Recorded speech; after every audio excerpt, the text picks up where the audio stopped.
This is more for Jeff Claw, Jay Silverheels, key person, without whom the ongoing search would be impossible, because Jay's expertise is second to none, and he understands basically what is it, subject matter expertise on the North American history, geological history. But before we talk about the two scenarios, we're gonna give our opinion about this. So basically, so people talk about the changing climate.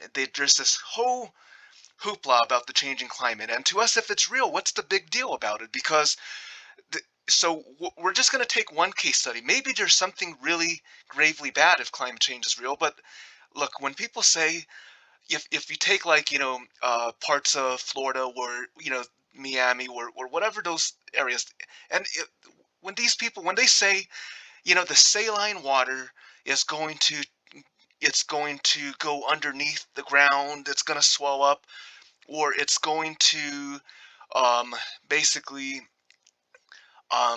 basically take over areas that are now commercial developments if the sea level should rise. And our opinion is, what's the big deal? What's the big deal? So imagine if the sea rose, and if the swamps increase. What's the big deal? Do we care about fighting climate change? Why would we even want to help to basically ensure the long-term survival of a bunch of, what we think of as a bunch of silly commercial, you know, nonsense? So what's the big deal? So we don't see a problem with climate change. So we're not going to be fighting climate change, even if it's real. But and so now we want to get to the two theories here. What was strange is the cell phone was allegedly placed at the mine shaft. So you have to remember that to a cold thinking someone, like a police detective, right? They're not going to entertain the idea of aliens, cryptids, Bigfoot. They're not going to entertain the M cave vibration. They're not going to entertain that. The way they're probably going to see it, if you're trying to put yourself in the shoes of a police detective, law enforcement, they're going to probably think like this.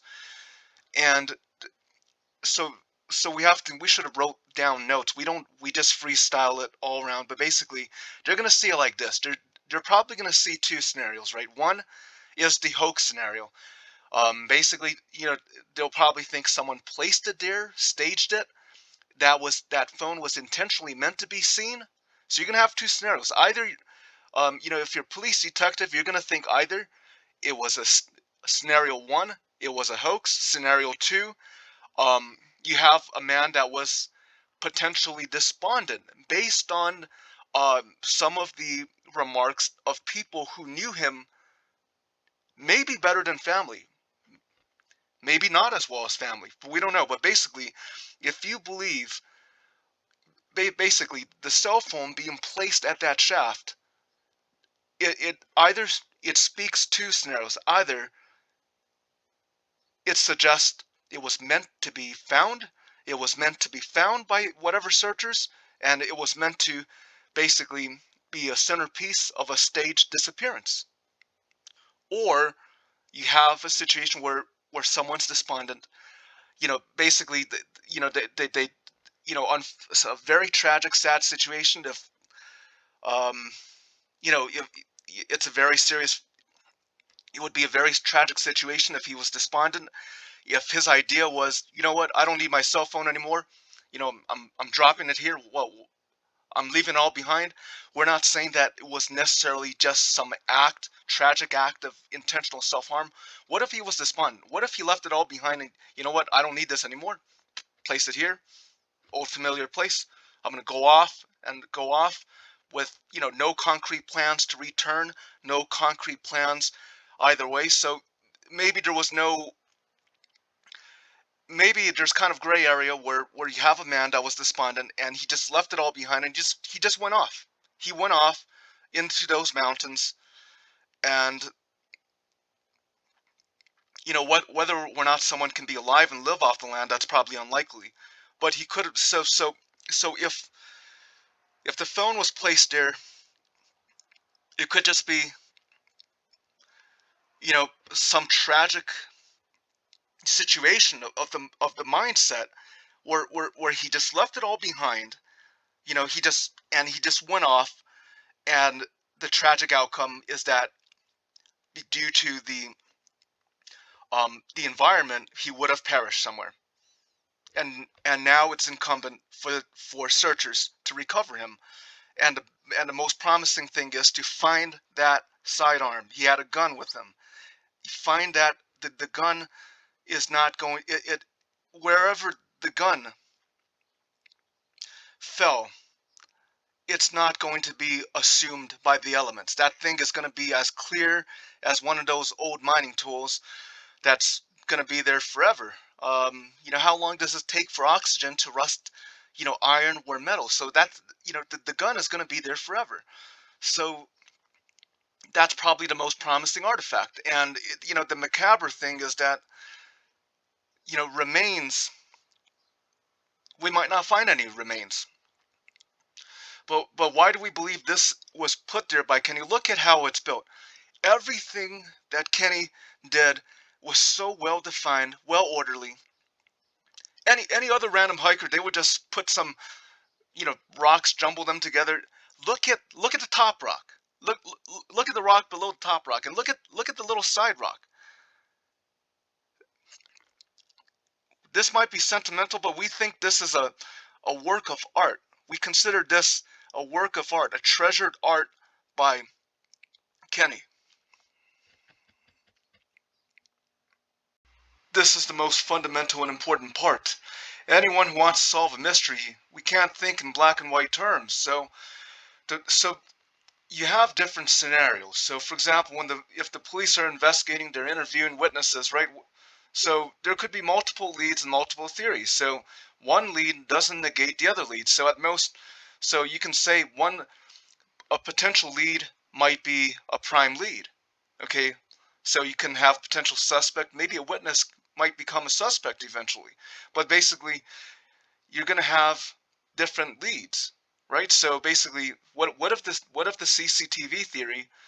Now, what if it so happens that's 99% Kenny?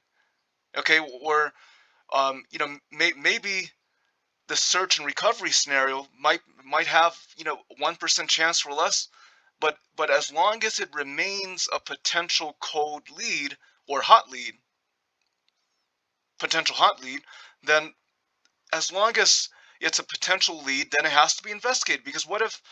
So you might have a theory. So people are going to weigh theories differently. Some people are going to say the top theory is that he was abducted, disappeared by non-human entity. Another person's going to say he was taken by Area 51, where military contractors. Another person's going to say it was a staged disappearance, and that was Kenny on the CCTV. And some people are going to weigh that as not 100%. But the way we see it, until there is a complete consensus, they're all potential open leads. Is that Kenny on the CCTV? What if that's him? Okay, was the hoax, was there a hoax? Basically, some people might think it's a hoax. So what about the theory that he went off and just never, one-way journey, never want to come back? That's another lead. So look at this rock, Karen. Imagine if there's leads. So imagine at the top, the very top rock is the CCTV, and imagine if 99% chance that's Kenny on CCTV. Okay, 99, that's incorrect math. So we have to maybe a little less, maybe 80%, because you got to make room for the other theories. Maybe the search theory is at the bottom. Maybe the abduction theory is in the middle. Maybe basically there's even foul play theories of homicide. Maybe that's somewhere below the CCTV. We don't know. But the key thing is, if you're thinking like a police investigator, you can't just dismiss all leads. So if you respect a lead, if you respect the lead and opinion that could be Kenny on the CCTV, it doesn't mean that we just cut off all the rocks below the top theory. So so if someone's, if people are saying, you know, if everybody, if um eight out of eight people, we're not sure, but they 8 out of 8 people believe that's Kenny on the CCTV, to basically say, to question that based on exact scientific proof, is that really Kenny on the CCTV? That's not a personal attack. That's not a personal insult. It is objectively not a personal insult, because you have to objectively weigh weigh the theories. So basically, so if, again, the police investigator scenario, you got multiple leads. Okay, someone's disappeared. There could be a lead. What if it's potential homicide? What if it's a potential, intentional, self-harm? What if it was some type of hoax? What if it was, um, whether. So you have to have leads. You can't just cut off all the leads. So this is the problem with the, with the binary thinking, where if you believe it's CCTV, um, to consider any other leads, that's like, that becomes blasphemy. Or if you believe that he fell, he had a field accident, any other theory besides the field accident, he slipped, he fell, in tragic circumstances, every other theory is blasphemy. So that's the biggest problem, is that one lead over the other. If it's not this lead, it's either this lead is the orthodox lead and everything else is just blasphemy.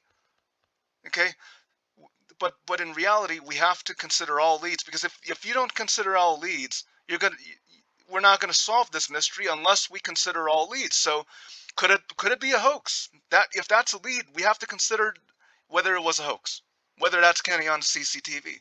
But we also have to weigh the strong belief that he has fallen on a mountain and to be recovered.